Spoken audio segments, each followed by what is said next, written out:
Got my girlfriend hired at our company, but later she filed a false abuse report against me to take my role. But when I confronted her, she said, "It's not personal, I just want the job more than you do." I stayed silent. Now she's got my girlfriend hired at our company, but later she filed a false abuse report against me to take my role. But when I confronted her, she said, "It's not personal. I just want the job more than you do." I stayed silent. Now she's locked out and under investigation.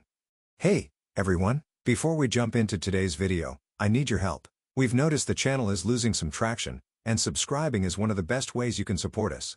It's quick, free, and it helps us keep bringing you awesome content. Your support means the world. Let's keep this channel growing together. Thanks so much. Now let's start the video. Hey there, Reddit. Just your average corporate drone with a totally normal story about workplace romance. You know, the kind where you help your girlfriend get a job at your company and she tries to get you fired. Just another day in paradise. Am I right? But seriously, I, 32 male, need to get this off my chest because the last few months have been absolutely wild, and I'm still processing everything that happened. I'm in my early 30s, been grinding at this corporate office in Chicago for about 4 years now. Started as just another finance analyst, but worked my way up to become a senior finance manager with my own team. The job is pretty sweet, good money, decent benefits, and I actually didn't hate showing up every day. Weird concept, right? About a year back, I met this girl. I'll call her Amy at my buddy's housewarming. She was gorgeous, smart, also in finance, but at some struggling startup downtown. We clicked instantly, talking about spreadsheets and market analysis. I know, we're boring. And within a few months, she moved into my place. Everything seemed perfect. Our relationship moved fast, but felt right. We had similar interests, compatible work schedules, and genuinely enjoyed each other's company. I thought I'd finally found the one after years of mediocre dating experiences. She'd meet my parents for Sunday dinners. I'd hang out with her friends on weekends. The whole package. Then her company went under. They fired her with zero warning. Just a random Friday Zoom call like, "Thanks for your service, bye." She was completely blindsided. For weeks, she'd spend all day filling out applications, getting rejected over and over. The job market was absolute trash, with hundreds of people fighting for positions that used to get, like, 20 applicants. Watching her spiral was rough. I'd catch her crying when she thought I wasn't looking. She started sleeping till noon, barely eating. I felt useless just watching this happen. She'd been so confident and driven when we met, and seeing that light dim in her eyes was heartbreaking. Then this junior financial analyst position opened up at my company. Different department, not directly under me, but still part of the corporate finance division. I hesitated because mixing work and relationships can get messy, but she was getting desperate, and I knew she had the skills. So I hit up my friend Sarah, who was doing the hiring in HR, and put in a good word, made it clear Amy should get judged on her own skills. But, yeah, my recommendation definitely got her foot in the door. She killed the interview and got the job 2 weeks later. I was pumped for her, and everything seemed perfect at first. We'd drive to work together, grab lunch when we could. She was super professional at work too. No PDA, no special treatment requests. If anything, she worked harder than everyone to prove she belonged there regardless of dating me. Little did I know I was letting a snake into the garden. About 2 months after Amy started at my company, weird stuff started happening. She began staying late at the office every night, saying she wanted to impress the CFO. Then she started getting invited to meetings with upper management, really suspicious for a junior analyst. But I was like, good for her, networking and such. She got super interested in my projects too, asking tons of questions about financial models and reporting structures way beyond what her role needed to know. I thought she was just eager to learn. Silly me thought it was cute, but things started feeling not that cute. She'd come home buzzing about conversations I knew she wasn't supposed to be privy to. She'd name drop directors like they were old buddies, casually mention future strategies our department hadn't even rolled out yet. Once or twice, she accidentally opened my laptop when I left it on the kitchen counter, claiming she thought it was hers. And when I'd ask harmless questions about her day, she'd either go vague or overly detailed, like she was rehearsing. I started getting this weird gut feeling, like she was playing a different game entirely, but I couldn't put my finger on it. Then last Monday, I got called into a meeting with HR and our department VP. My stomach dropped when I saw their faces. Nobody gets same-day HR meetings unless something's wrong. I walked into that room and instantly knew something was off. The HR manager wouldn't meet my eyes, and our department VP had that tight-lipped expression people get right before delivering bad news or firing someone. The air felt thick, like it was judging me too. "Jake," HR started, voice all measured and clinical. "A formal complaint has been filed against you." Everything slowed down. "Allegations of harassment," she continued, Claims that you used your managerial position to pressure a subordinate into a relationship and created a hostile work environment. I just sat there frozen. What? I actually laughed for half a second, not because it was funny, because my brain couldn't process how insane it was. I've been nothing but professional. I avoid even talking to my team outside of work hours unless it's absolutely necessary. I've turned down every invite to after-work drinks just to keep boundaries clear. When I asked for specifics about who filed it, they were like, "Can't share details during an investigation." But I was being temporarily reassigned to work remotely on some pointless project while they sorted things out. I packed up my stuff feeling like every eye in the office was on me. 4 years of building my reputation potentially trashed by accusations I couldn't even defend against. On the train ride home, I couldn't stop thinking, who would do this to me and why? I ran through the mental list of coworkers. Jason from budgeting. He's still salty I got promoted over him. Rachel from procurement. We had one heated meeting 6 months ago, but nothing remotely inappropriate. Maybe someone from the new hire batch? But I barely interact with them. It didn't add up. By the time I got back to the apartment, I was exhausted and paranoid. My brain felt like it was stuck refreshing the same corrupted page over and over. Then Amy walked in. She was practically glowing, dropped her bag by the door, and launched into some breathless monologue about being invited into a closed-door CFO strategy session, said they were blown away by her insights. I nodded, trying to hear her, but I wasn't listening anymore. Something shifted. The timing, the access, the sudden fast-track visibility. Then it clicked. The way she's been acting weird lately. How she'd stopped talking the second I walked into a room. How she started locking her phone when she used to leave it face up, open. How she'd ask about projects I never mentioned to her. Projects only senior leadership would know about. There was this fake casualness to her questions too. Like she was trying too hard not to sound too interested. But I didn't accuse her. I needed to see how she'd respond. I leaned back on the couch, arms crossed.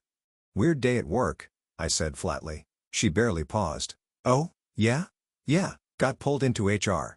Apparently, someone thinks I'm a little too friendly with the ladies." She froze mid-step, just for a second.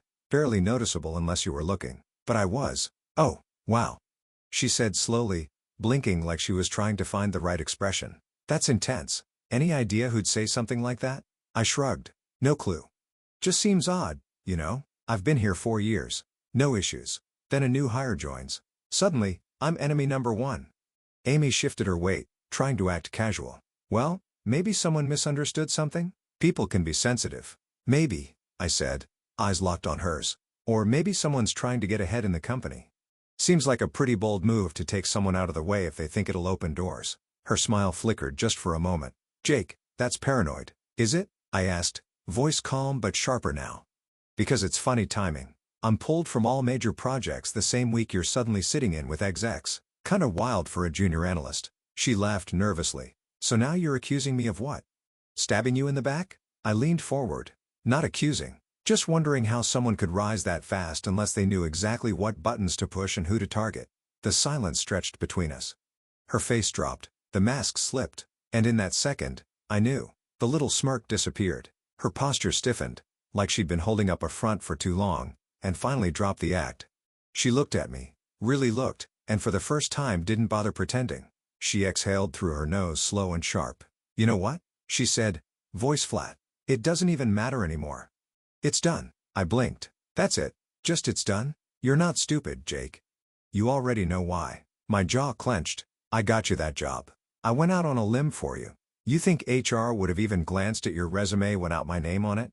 She tilted her head like she was trying to decide if honesty was worth it. Then she shrugged. "I appreciate the foot in the door. I do. But let's not pretend that was ever going to be enough. I was never going to move up from a junior seat, not fast enough." She didn't even sound angry. Just matter of fact, like she was explaining the weather. I scoffed. "So what? Your solution was to nuke my career and just slide into my place?" "Not from the beginning," she said. And I could tell this was the most honest she'd been. "But once I saw how things worked there, the management structure, how decisions were made, I realized I'd never move up fast enough the conventional way." I stared at her, stunned by the bluntness. "We were supposed to be a team. We lived together." She looked at me with this weird pity. "Jake, we wanted different things.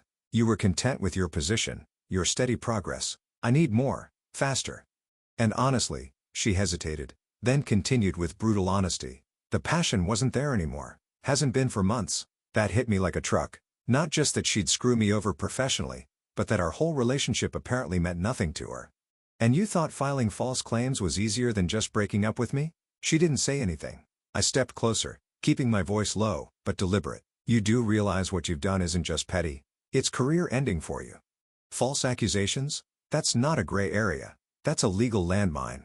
And if you think I'm just gonna roll over and let you twist everything, you've underestimated me. She didn't flinch, just smiled faintly like she was bored of the conversation.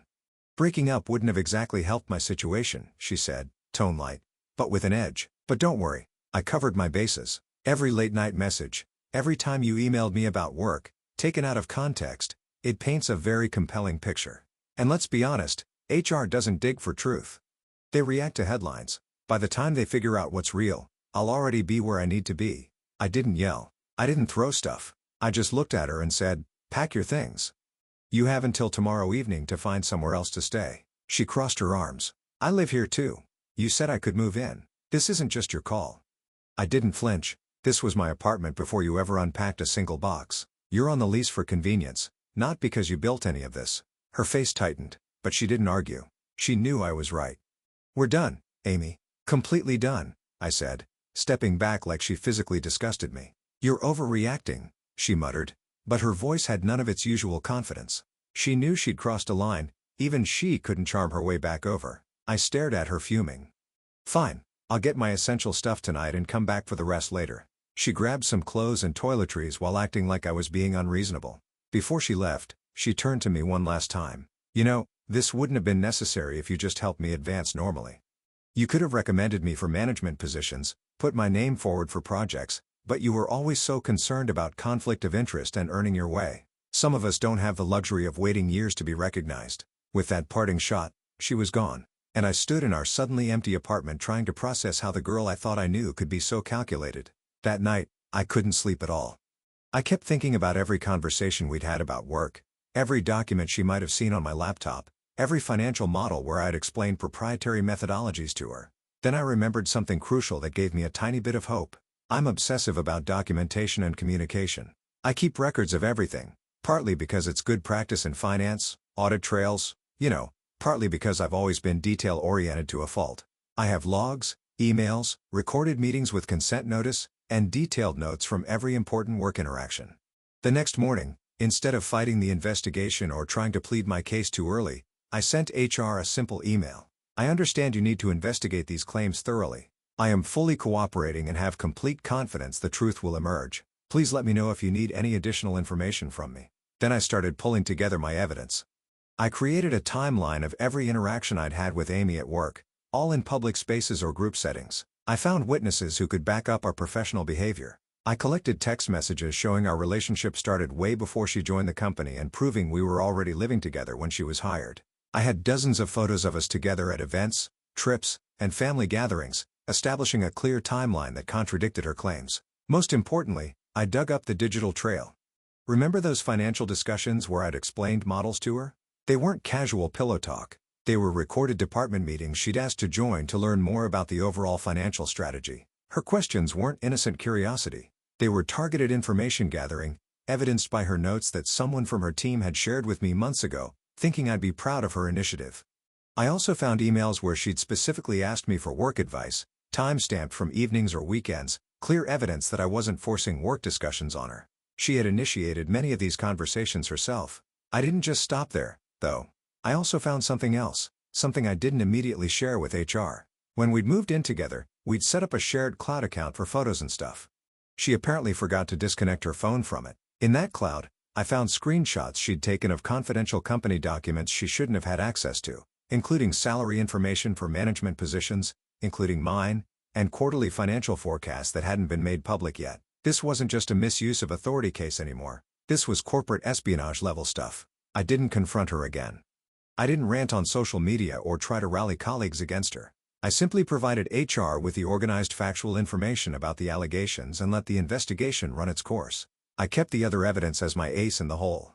Meanwhile, I focused on the temporary project I'd been assigned, determined to show my value to the company regardless of the circumstances. For 2 weeks, I heard nothing concrete. Amy had moved most of her things out while I was working from a coffee shop. From occasional texts with coworkers, I heard rumors that she'd been joining leadership meetings and presenting financial analysis suspiciously similar to ones I discussed in our department sessions. Then yesterday afternoon, I got a call from the VP and head of HR asking me to come in for a meeting this morning at 8. They wouldn't give details over the phone, but there was a different tone to their voices, less stern, more apologetic. I arrived early, professionally dressed, calm despite my racing heart. The meeting was brief but decisive. Their investigation found no evidence supporting the false claims. In fact, they'd uncovered substantial evidence that the complaint was filed maliciously with intent to manipulate staffing for personal gain. "We owe you an apology," the VP said, looking genuinely sorry. "We had to take the allegation seriously, but we should have handled it better." My position was reinstated effective immediately with appropriate compensation for the disruption. HR explained that they couldn't share specific actions taken against the employee who filed the false report, still maintaining confidentiality, though we all knew who they meant, but assured me that company policy on false accusations was being strictly enforced. I thanked them, accepted their apology, and handed them a sealed envelope. "What's this?" the VP asked. "Additional information I discovered during my own investigation. It's not related to the harassment claim, but I believe it represents a significant security breach." They opened it right there. The evidence of Amy accessing confidential company information she had no right to see. The atmosphere in the room changed instantly. The VP's face went from apologetic to stone cold. He picked up the phone and made a quick call, then turned back to me. "Thank you for bringing this to our attention. We'll handle it immediately." Within 30 minutes of leaving that meeting, all hell broke loose. When I got back to my desk, my real desk with my team nearby, a company-wide email arrived announcing some organizational changes. My name was there, officially reinstated as Senior Finance Manager along with a new initiative I'd be heading. Amy's name was nowhere to be found. Then my phone exploded. First, a text from Amy. "What did you do?" Then another. "My badge isn't working." Then calls one after another, growing increasingly frantic. By midday, I'd received dozens of missed calls from her. Dozens of texts ranging from confused to angry to pleading. I didn't respond to a single one. From what I heard through the office grapevine, that morning, Amy had arrived to find security waiting for her at the entrance. They escorted her directly to a conference room where HR and legal were waiting. When she tried to use her laptop, she found it locked. They confronted her not just about the false claim, but about the confidential information she'd accessed and copied. Apparently, IT had gone through her work account and found even more evidence. She'd been emailing company secrets to her personal account for weeks. This wasn't just a termination anymore. This was potentially criminal. They confiscated her company phone and laptop on the spot. When she tried to leave with her personal phone, they informed her that since she'd used it to capture confidential information, they needed to inspect it as well. She refused, which only made things worse. Security escorted her out as she screamed and demanded to speak to the CFO, insisting there had been a misunderstanding. According to the receptionist, she was still standing outside the building 2 hours later, alternating between calling me and trying to get other employees to let her in as they passed. The strangest part, I didn't feel the satisfaction I expected. Mostly, I felt tired and sad that someone I trusted could be so calculating, but I also felt a cold resolve. She tried to destroy my career without a second thought. Actions have consequences. I blocked her number and stayed with a friend for a few days in case she showed up at my apartment. The locks were already changed. Turns out I can play the game too when necessary. A week after everything went down, things got even more intense. After I blocked her number, she completely lost it. Started popping up everywhere. Emails from random new addresses, texts relayed through mutual friends, even a handwritten letter shoved under my friend's apartment door. Still no idea how she even found that place, which honestly freaked me out more than I expected. Her messages were all over the place. First, she was accusing me of setting her up. Then she switched gears, acting like it was just some tiny lie that spiraled out of control. After that came the pity, how I'd ruined her life and destroyed her future. And, of course, the begging followed. Classic "please just talk to me" lines, like there was anything left to explain. I ignored every single one. But the most bizarre development came 3 days ago when she somehow got my mom's phone number and called her sobbing about how I had misunderstood the situation and claiming we were actually engaged but having a fight. Here's where things get extra messy. My mom actually believed her. So did my sister. They've been blowing up my phone saying I need to hear her side and that relationships take work and other nonsense. When I explained what really happened, they said I was being dramatic and that she just made a mistake. Yeah. A mistake. Like accidentally putting salt in your coffee, not trying to destroy someone's entire career. Even my dad, who's usually solid, told me I should be the bigger person and at least talk to her. None of them get it. None of them understand what it feels like to have someone you trusted try to burn your life down for their own benefit. Now regarding the work situation, the company technically cleared my name. But let's be real. When someone gets accused of harassment, that stink doesn't just wash off. Yeah, they said all the right things in the meetings. We believe you, Jake. We know you didn't do anything wrong, but I saw the looks in the hallway, the way conversation stopped when I walked into the break room, the forced smiles from people who used to genuinely laugh at my jokes. My reputation was shattered at that place. The day after my reinstatement, I grabbed coffee from the break room and 3 people suddenly remembered urgent meetings they needed to attend. By lunchtime, I was eating alone at my desk, scrolling through my phone while pretending I preferred it that way. My team members were polite but distant, like I was radioactive. Only my direct reports still acted normal, and I suspect that was only because they were afraid of getting on my bad side. Nothing says welcome back like being treated like a leper with authority. After about a week of this delightful awkwardness, I decided to have a heart-to-heart with my VP, Mark. I caught him in his office late one evening, figuring a private conversation would be better. "How's the transition back going?" he asked, not quite meeting my eyes. "That's actually what I wanted to talk about," I said. "I'm sensing some discomfort from the team." Mark sighed, finally looking at me. "Jake, I'll be straight with you. Your reputation here is complicated now. Maybe a fresh start would be best for everyone." Translation: "We don't want to fire you and risk a lawsuit, but we'd really appreciate it if you just disappear." But I was cleared, I pointed out, trying to keep the desperation from my voice.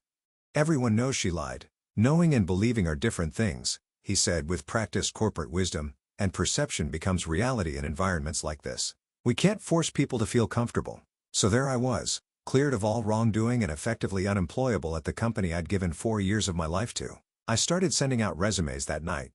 I mean, how hard could it be to find a new finance job, right? I only had glowing performance reviews and, oh, wait, a fresh harassment allegation that HR legally couldn't confirm or deny to anyone who called for a reference check. Super helpful. My first week of job hunting was optimistic. I had a solid resume, good experience, and surely other companies would judge me on my merits rather than office gossip, right?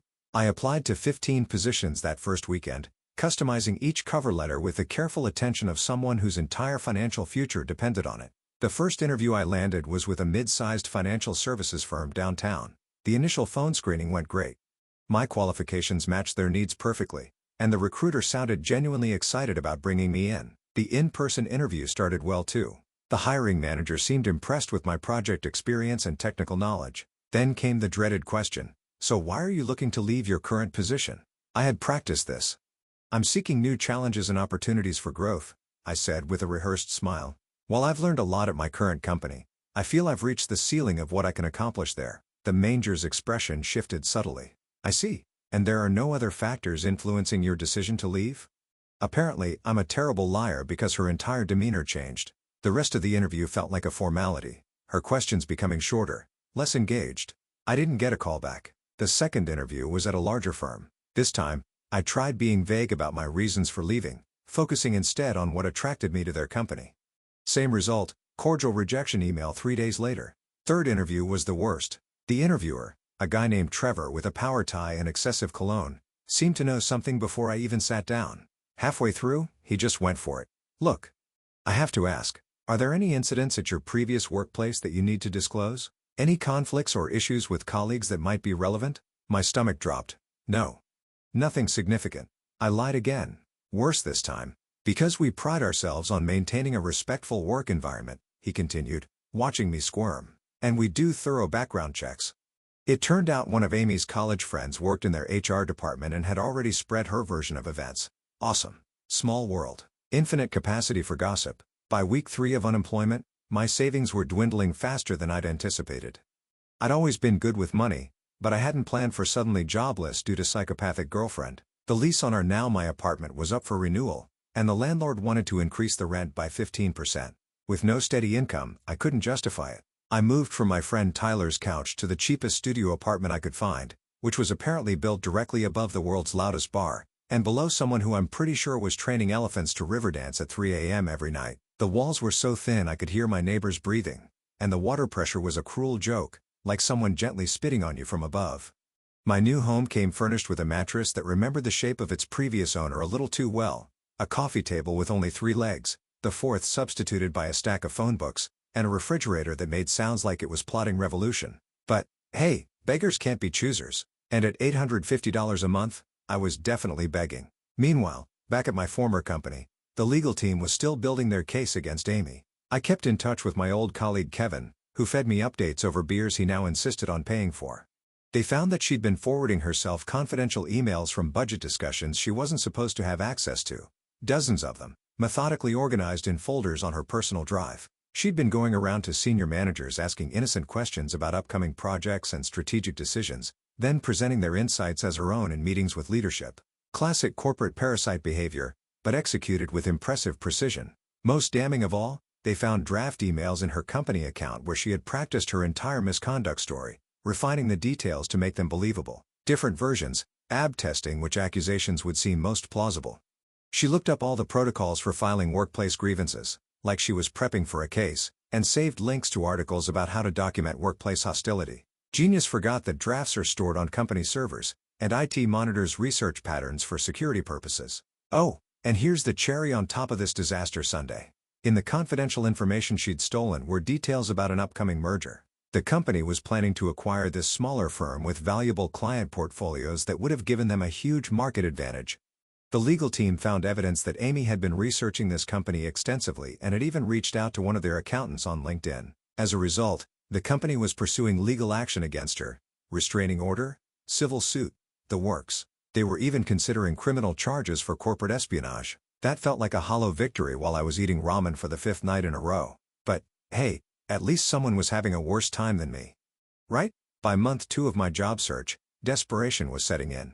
I had expanded my search to include positions I was overqualified for, locations I'd never considered, and even adjacent industries where my skills might transfer. My unemployment benefits covered about 60% of my previous salary, which meant I was slowly but steadily eating through my emergency fund. Interviews 4, 5, and 6 all ended the same way. Initial interest followed by mysterious cooling. I started wondering if Amy was actively sabotaging me, reaching out to companies where I applied. Paranoid? Maybe. But after what she'd done, nothing seemed beyond possibility. Interview number 7 was at a smaller firm across town, one that managed investments for mid-level clients. Nothing prestigious, but stable. After going through my qualifications, the hiring manager leaned back and sighed. "Look, Jake, your skills are great. You're clearly qualified. But I heard some rumors about why you left your last position. Why don't you just tell me your side?" Off the record, I was tired of dancing around it, tired of pretending. So I did something unconventional. I told him the truth, all of it. And I didn't just tell him, I showed him. I had brought my evidence binder with me, screenshots, emails, timeline, witness statements, everything I'd gathered to clear my name. It had become a security blanket of sorts, proof that I wasn't crazy, that I hadn't imagined the whole thing. By the end of my story, he was nodding slowly, eyes wide. "That's intense," he said. "But honestly, it explains why you're so prepared for this interview. Most people don't bring a binder of evidence." He chuckled. "You know what? I appreciate someone who documents everything. That's exactly what we need in financial analysis." So I got the job.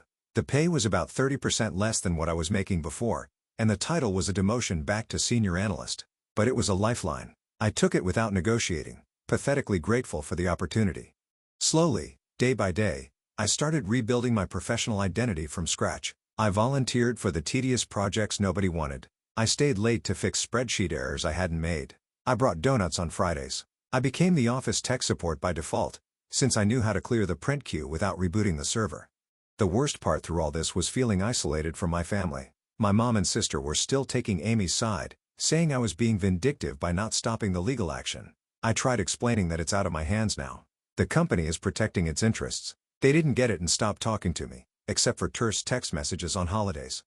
"You always hold grudges," my sister texted. "Amy made a mistake, but she's really struggling now." A mistake, like accidentally putting salt in your coffee, not trying to destroy someone's entire career, and stealing corporate secrets, right? My mom was worse, somehow convinced that Amy was the one, and I was throwing away my chance at happiness. She called me crying, she told me during our last conversation. She said she just wanted to prove herself at work and things got out of hand. People deserve second chances. The fact that my own mother could hear Amy's sob story and immediately believe it over her own son's experience was a special kind of betrayal. I stopped trying to explain after that. My dad, at least, called regularly to check in. "How's the new place?" He'd ask, pretending not to notice the echo in my empty apartment or the sounds of drunken karaoke floating up through my floor. It's great, I'd lie. So much character. And the new job? Challenging in all the right ways, I'd say, which wasn't entirely false. Trying to implement modern financial analysis with outdated software was certainly challenging. He'd grunt, seeing through me, but not pushing it. You'll land on your feet, son. You always do. Several friends who knew us as a couple reached out after hearing about our breakup. Most were supportive after learning what happened, but a few took her side initially, believing I must have done something to provoke such actions. One former friend actually suggested I should have stepped aside gracefully if she wanted the position that badly. I blocked him so fast my phone got whiplash. It's just a job, he'd said, comfortable in his trust fund security. Why ruin a relationship over it? Just a job. Just my career, my reputation, my livelihood, just the thing I'd spent years building. No big deal. I've started seeing a therapist to work through everything. It's only been 2 sessions, but when I told her about losing my job despite being innocent, she just sighed and said, "Welcome to corporate America. The truth matters less than appearances." Wow. So inspiring and helpful. Worth every penny of my reduced healthcare coverage. She seems more interested in exploring my patterns of attracting manipulative partners than addressing the actual trauma of what happened. When I mentioned Amy's calculated betrayal, she asked, "And what do you think drew you to someone capable of that?" As if I knowingly picked a sociopath from a lineup. The hardest part isn't the professional setback. It's questioning my own judgment. How did I miss the signs? Were there red flags I ignored? Was I just so desperate to be in a relationship that I overlooked the fact that I was dating a sociopath?